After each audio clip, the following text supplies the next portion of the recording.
Bueno, como parte de las actividades del espacio de comunicación del Instituto de Estudios en Comunicación, Expresión y Tecnologías, el IESET,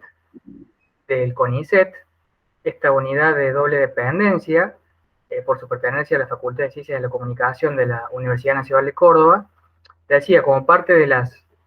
actividades de nuestro espacio de comunicación, hoy, como todos los 12 de octubre desde el año 2011, conmemoramos el Día del Respeto a la Diversidad Cultural en la Argentina, de acuerdo al decreto presidencial 1584/2010, publicado en noviembre del año 2010. Esto implica, ese decreto, dejar atrás la conmemoración de la conquista y el descubrimiento de América en todos los 12 de octubre, que fueron conocidos durante casi un siglo en la Argentina como el Día de la Raza. Aquella fecha conmemorativa fue establecida en la Argentina durante el primer gobierno democrático del país, del presidente Hipólito Yrigoyen, aunque no se le había dado un nombre específico, así se lo conocía, ¿no?, como el Día de la Raza. Hoy, con motivo de hablar de esta importante festividad, fecha dentro del calendario de feriados de Argentina, tenemos la posibilidad de conversar con la investigadora asistente del CONICET, Cecilia Quevedo. Buenas tardes, Cecilia, ¿cómo te va? Buenas tardes, Sebas. Muchas gracias por la entrevista y por la iniciativa, por empezar a comunicar algunas cuestiones sobre,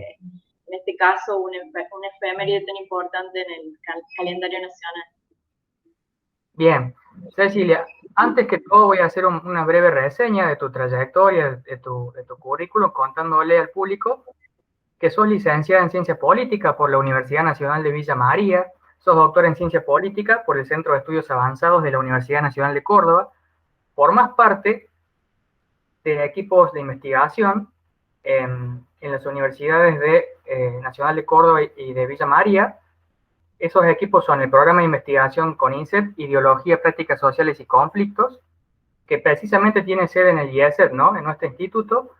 y también formas parte del proyecto de investigación Capitalismo, Hegemonía y Resistencias Locales, Cartografías de Procesos y Conflictos Socioterritoriales en la provincia de Córdoba. Además, Cecilia, y por eso la convocamos en un día como hoy, la especificidad de su disciplina es la sociología urbana. Ella se especializa en la etnografía de políticas públicas urbanas, poniendo foco en las construcciones ideológicas de las políticas habitacionales para pueblos indígenas en la provincia del Chaco. Habiendo hecho esta presentación, procederemos a hacerle un par de preguntas y cuestiones que tenemos agendadas y de interés que Cecilia nos podría elucidar alguna de estas cuestiones. En primer lugar, Ceci, ¿a partir de qué hechos o circunstancias podemos explicar el cambio de denominación del feriado nacional del 12 de octubre? Bueno, en primer lugar, como bien decías vos, es necesario ubicar ese contexto en donde se da, durante el gobierno de Irigoyen, aquel decreto del 4 de octubre del 1917, en donde se declara el 12 de octubre como fiesta nacional, que había sido una iniciativa de la Asociación Española, que el gobierno de Irigoyen toma, y que va a ser un decreto muy significativo por el contenido laboratorio, sumamente rico en adjetivaciones y en detalle de por qué la conquista de América fue un acontecimiento de gran trascendencia. De hecho,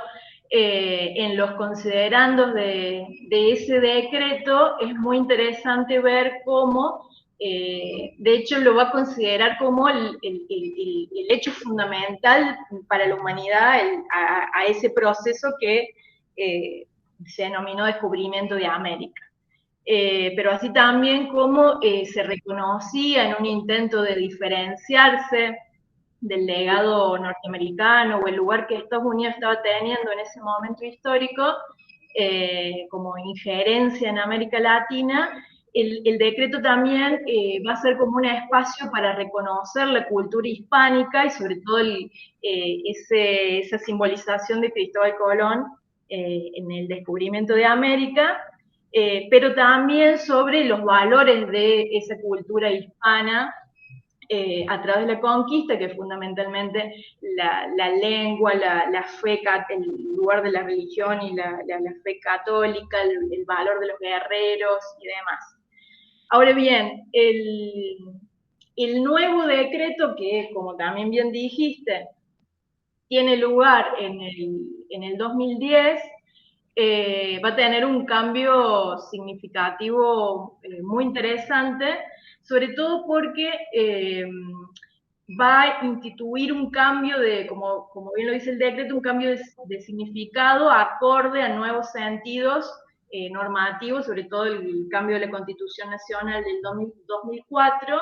y distintos tratados y declaraciones relativas a los derechos humanos. O sea, el nuevo parámetro o el nuevo marco de comprensión es ahora los derechos humanos y ese reconocimiento de la diversidad étnica y de todos los pueblos. Sobre todo el nuevo decreto se va a insertar en un contexto de, como lo llaman algunos autores de la antropología, un nuevo contexto de juridización, sobre todo que va a tener lugar en el 1994 con la sanción del artículo 75, inciso 17 de la Constitución Nacional, que reconoce la persistencia de los pueblos indígenas en el territorio nacional. Va a tener también que ver con el rol que juega el convenio 169 del OIT, y ese fuerte sentido del discurso de los derechos humanos en la década esta de 1910, sobre todo a partir del gobierno kirchnerista, y sobre todo el 2010, 2011, donde ya se empieza a entrar en el calendario oficial. El 2010 también va a tener su marco especial, ya que estamos hablando del Bicentenario de la Patria. En el marco del Bicentenario hubo un gran debate por distintos sectores de la militancia indígena, sobre todo, sentando distintas posiciones sobre la idea de reparación histórica que enunciaba el gobierno nacional, incluso algunas provincias argentinas, y en esa oportunidad existieron distintas posiciones políticas dentro de un campo muy amplio, yo diría, de interlocución entre el Estado y los pueblos indígenas, por lo que el Bicentenario no solo significó un marco espectacularizado de los 200 años, sino más bien un contexto de negociación, de discrepancias y desacuerdos sobre la propuesta de cómo incluir a los pueblos indígenas, y en ese marco debemos entender este nuevo sentido que adquiere la fecha, un cambio normativo, pero profundamente simbólico y material, asentado en este cuestionamiento de la idea de raza, cambiándolo por el Día del Respeto a la Diversidad Cultural. Bien. En relación con lo que estás mencionando, ¿desde qué momento histórico comenzó a visualizarse la pluralidad como un valor en la conformación social y étnica de la Argentina? Bueno, creo que el momento histórico donde pasa justamente esto de que la pluralidad o la diversidad étnica se convierte en que no son lo mismo, pero no vamos a entrar en detalles, la pluralidad cultural se convierte en un valor, tiene que ver con el proceso que se dio en los años 80 en relación a lo que se denomina comúnmente como proceso de juridización del derecho indígena, que cada vez más va a tener tintes internacionales y vinculados al discurso de los derechos humanos. Pero este es un proceso que a su vez va a articular un conjunto de acontecimientos, básicamente tres, me atrevería a decir. Por un lado, la convergencia entre el neoliberalismo y el multiculturalismo como ideología dominante y como nuevo momento de del capitalismo. Por otro lado, con la recuperación democrática, que en el caso de Argentina comienza a tematizar y a instituir nuevos sentidos a partir de las leyes, sobre todo en instancias provinciales, y de algunos acontecimientos puntuales como la celebración del quinto centenario de la conquista, en el marco de algunos cuestionamientos de distintos sectores, sobre todo de la militancia indígena, la idea romantizada del encuentro de mundos, porque sobre todo fue una década de los 90 en donde el movimiento indígena empieza a organizarse con mayor fuerza y visibilidad. Pero es interesante este primer momento que marco, el nuevo Estado o la nueva hegemonía que se instaura a partir del neoliberalismo, que Evelina Dañino la denomina la concurrencia perversa, que tiene que ver con una reconfiguración del capitalismo, ya no con la centralidad de la categoría o de una categoría como clase social o como trabajadores, como la había tenido en décadas precedentes, sino más bien como esa interpelación de sujetos a partir de su particularidad y su autorresponsabilización como sujetos o como consumidores, de tal manera que categorías como la de indígena o inclusive otros particularismos van a tener cada vez más fuerza.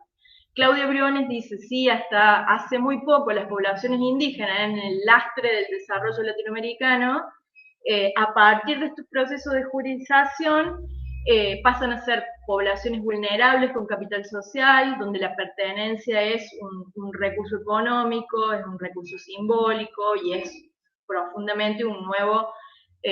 recurso jurídico que los va a interpelar como pueblos indígenas. Bien. ¿Qué formas predominantes ha adquirido en Argentina la incorporación del otro diferente o la alteridad a la idea de nación?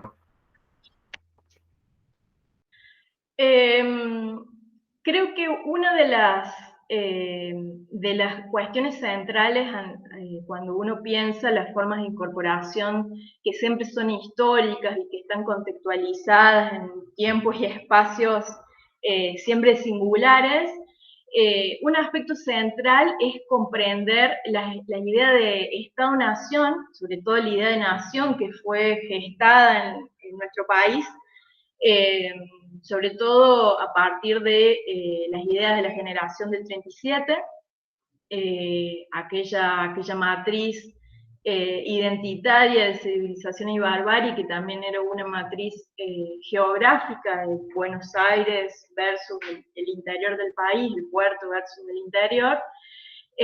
condensó en gran parte ideas del ser nacional y de esa matriz blanca y de tendencia europea, que de alguna manera condicionó otros procesos económicos, sociales, culturales,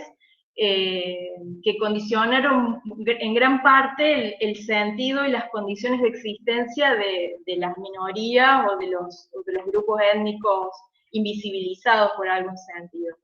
En ese proceso hay una categoría que la propone Segato, que es la de pensar estas producciones nacionales o estas ideologías nacionalistas como formaciones nacionales de alteridad. Han sido no solamente ideas, sino que han tenido la fuerza, han sido fuerzas sociales, fuerzas económicas, fuerzas políticas, que determinaron en gran parte la importancia y el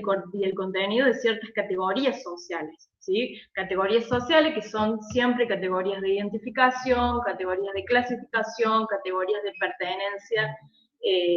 cultural. Por eso,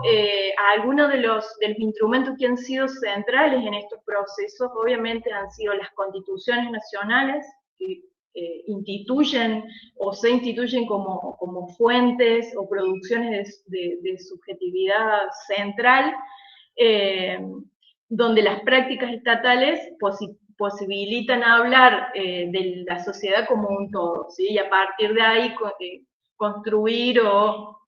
advertir o marcar ciertas formas como otros, ¿sí? Pero también la imposición de la lengua, como veíamos antes en el decreto, la imposición del castellano sobre otras lenguas, el rol de la escuela pública en carácter homogeneizador que ha tenido, y fundamentalmente el lugar del trabajo asalariado, ¿sí? En esta construcción de ciertos otros no ha sido siempre la misma y ha estado condicionado por el marco económico, ¿sí? Donde la incorporación o la exclusión ha sido fundamentalmente en la medida de que un proyecto económico permitía integrar o no a ciertas alteridades. Por eso el trabajo asalariado ha sido uno de los mecanismos no solo disciplinadores, sino homogeneizadores o diferenciadores de un conjunto de alteridades en la historia de nuestro país. Bien, en relación con la modelización o construcción de la sociedad como un todo, ¿qué papel juega el discurso del crisol de razas dentro de los procesos de integración que han tenido y tienen lugar en la sociedad argentina? Bueno, la cuestión del crisol de razas es sumamente interesante porque creo que tiene, como metáfora, tiene una pervivencia en el sentido común que no ha podido cambiar las transformaciones nominativas o los cambios como por ejemplo los de esta fecha, ha sido tan fuerte en nuestra historia dentro de los procesos de integración que creo que todavía tiene una pervivencia que merece toda la revisión y la reflexión y el cuestionamiento. El mecanismo discursivo o la metáfora de crisol de razas, que es fundamentalmente una metáfora, se sostiene en el ideario de una nación blanca y de descendencia europea que evidentemente invisibiliza la existencia de otros tipos de actividades, ya sean pueblos indígenas, de la etnia que fueran, de los pueblos que fueran, o la afrodescendencia, por ejemplo. Pero es interesante cómo opera a nivel práctico, a nivel de ordenamiento que genera esta metáfora, porque siempre organiza al menos dos procesos. Por un lado, homogeneizar con un núcleo duro en la idea de nacionalidad blanca, como si esa nacionalidad fuese lo no étnico. En gran medida el proyecto de argentinizador se orquestó bajo esta posibilidad o este proceso de homogeneización. Y por otro lado, permite inscribir prácticas de discriminación generalizada a cualquier marca o identificación étnica que hubiese, de tal manera que es posible extranjerizar lo étnico, ¿sí? Separarlo, generar distancias culturales. Por lo que la cuestión del crisol también permite organizar jerarquías sociales y tipos de otros, tipologías de otros internos, así como valores de la hegemonía político-cultural. Y eso es bien interesante dentro de las fronteras provinciales, por ejemplo. En el caso de Chaco, de la provincia de Chaco, el vértice del crisol lo ocupa el inmigrante laborioso, a diferencia de lo que ocurre en la provincia de Salta, donde el gaucho honesto ocupa ese lugar de vértice de la hegemonía cultural. Pero desde otro punto de vista también permite ver cómo el crisol de raza como mecanismo también organiza su basamento, no solo en el blanqueamiento, en el proceso de blanqueamiento que ha ido permitiendo, sino también en el mestizaje, ¿sí? De tal manera que, por ejemplo, genera cierta sospecha la condición de mezcla o no pureza, por ejemplo, de los pueblos indígenas, actualizando ese discurso de historiadores y de funcionarios públicos que de larga data vienen sosteniendo que, por ejemplo, ya no hay indios puros, como es el caso de las poblaciones indígenas en Córdoba, y por otro lado, esa sospecha de que ya no hay indios puros niega los procesos de comunalización que se vienen gestando en varias localidades como en la provincia de Córdoba. Y digo esto porque hay un ejemplo que nos pareció sumamente significativo este año, que fue a propósito de un estudio de impacto ambiental una ruta, la número 38 del tramo variante Costa Azul-La Cumbre. Se realiza una audiencia pública y uno de los argumentos que sostienen el estudio de impacto ambiental que presenta el gobierno de Córdoba va a sostener, entre otros argumentos, que ya no existen pueblos indígenas puros en las sierras de Córdoba. Por lo cual, ese discurso de la extinción abreva y genera procesos de mestización, y por otro lado, va generando la sensación de que los descendientes de aquellos indios, o aquellos indígenas, como se han mezclado, ya sea biológica o culturalmente, ya no tendrían derecho a reclamar sus propias tierras, como es lo que actualmente sucede. Por lo cual, la vigencia del crisol de razas es cotidiana, me atrevería a decir, es actual, y por más que haya tenido ciertos cuestionamientos e impugnaciones, sigue operando en el sentido común. Cecilia, otra pregunta que se me viene a la mente escuchándote hablar del crisol de raza es, ¿y qué rol han adquirido y adquieren los medios de comunicación en la producción y reproducción de representaciones sobre la diversidad cultural, la diversidad étnica, la diversidad lingüística en la sociedad argentina? El rol el rol de los medios ha sido central en cuanto a la producción del estereotipo del indígena ante todo. Bien sabemos de los estudios culturales que la cuestión del estereotipo es una forma de poder hegemónica, discursiva, que bueno, que no solo opera a través de la cultura, de la imagen, del conocimiento, de la literatura, sino fundamentalmente a través de los medios de comunicación. Y en ese sentido, desde ese estereotipo de indígena, en general se ha esencializado la diferencia, construida siempre en contextos pretéritos, con ciertos diacríticos determinados y maneras, formas de representarla. Pero también en el presente es interesante el estudio de los medios de comunicación y el rol que han tenido en el intento de impugnar o sospechar de la acción política cuando esa acción la llevan a cabo representantes de las poblaciones indígenas. En ese caso siempre recurrente el caso de el indígena como un sujeto pasivo, como víctima de las prácticas políticas, o es más bien condenado y ridiculizado. Depende del contexto y de los intereses en juego, ¿no? Pero los informes de Jorge Lanata yo creo que son sumamente interesantes para ver esa construcción del indígena como sujeto pasivo de estructuras político-partidarias, por ejemplo, pero también en ciertos contextos, que sobre todo el macrismo creo que posibilitó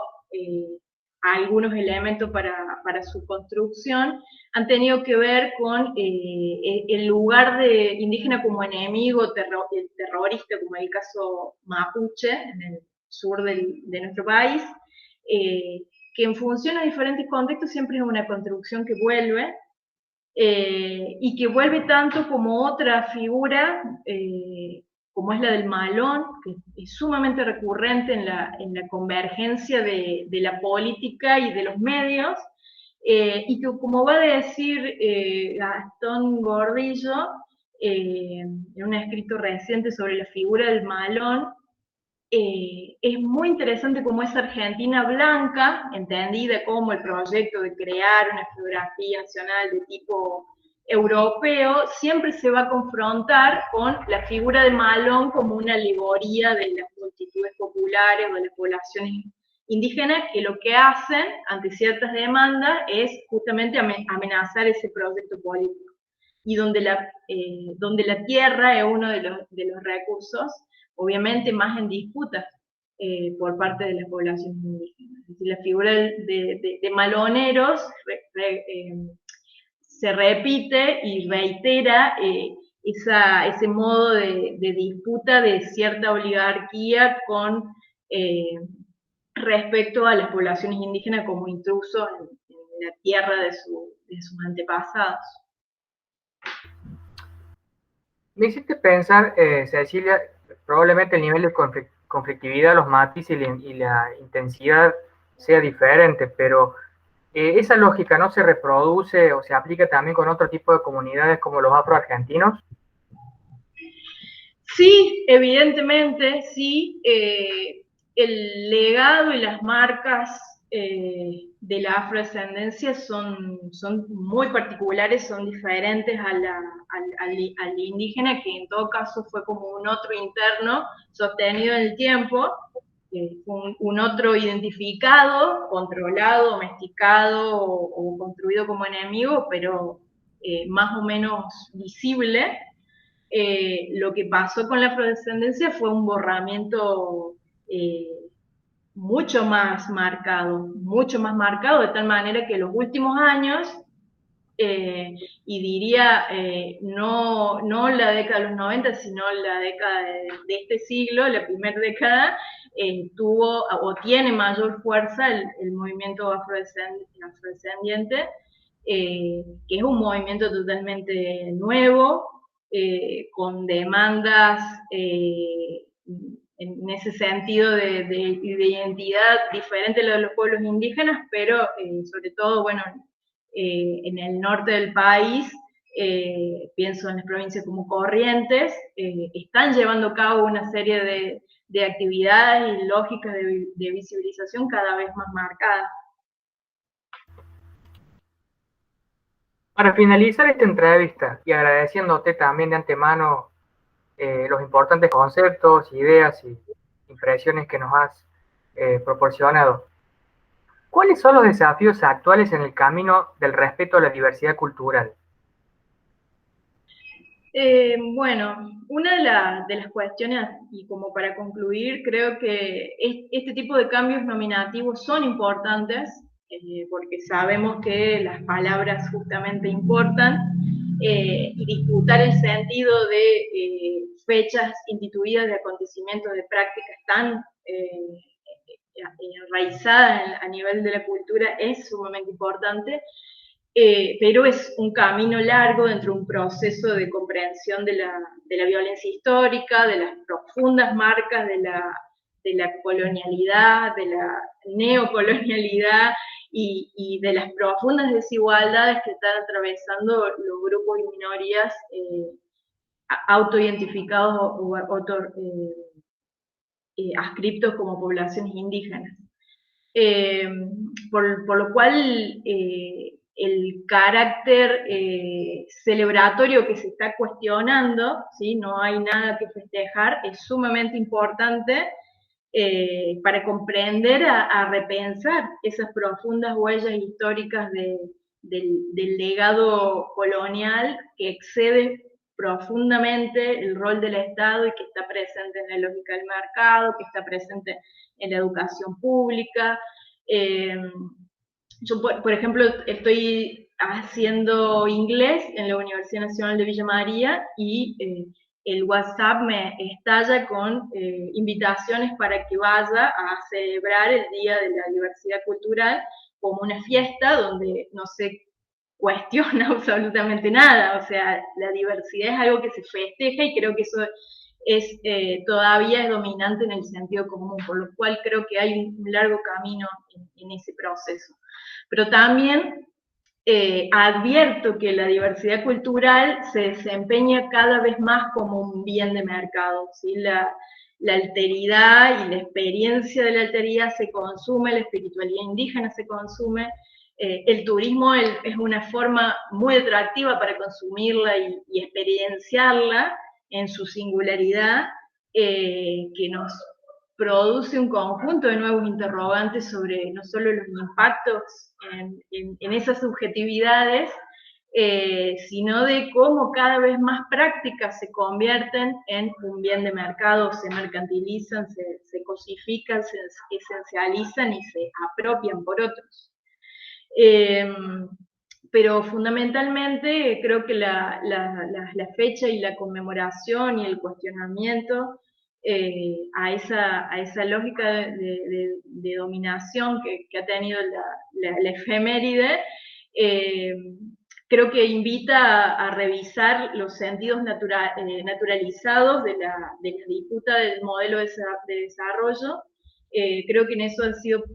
protagonistas los pueblos indígenas, no solo en el contexto del Bicentenario, sino también a partir de la lucha en sus propios territorios, a cuestionar el lugar de los indígenas en cierto modelo de desarrollo que degrada la naturaleza, que se apropia de los bienes comunes,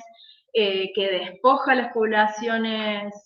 campesinas. Creo que el movimiento indígena, como parte de un conjunto súper heterogéneo de otras identidades subalternas, todavía tiene mucho que demandar y dar la lucha en ese sentido, y creo que la tierra sigue siendo un significante clave para otorgar cierto criterio de justicia o cierto reconocimiento en un sentido más genuino a las poblaciones indígenas que de larga data vienen visibilizando su lucha como parte de las poblaciones sojuzgadas por un modelo de producción que es el capitalismo. Cecilia, te agradecemos muchísimo tu aporte al espacio de comunicación con motivo del Día del Respeto a la Diversidad Cultural. Han sido muy importantes, muy esclarecedoras tus palabras. Ha sido muy amable de tu parte. Muchas gracias, Eva, por la invitación y el espacio.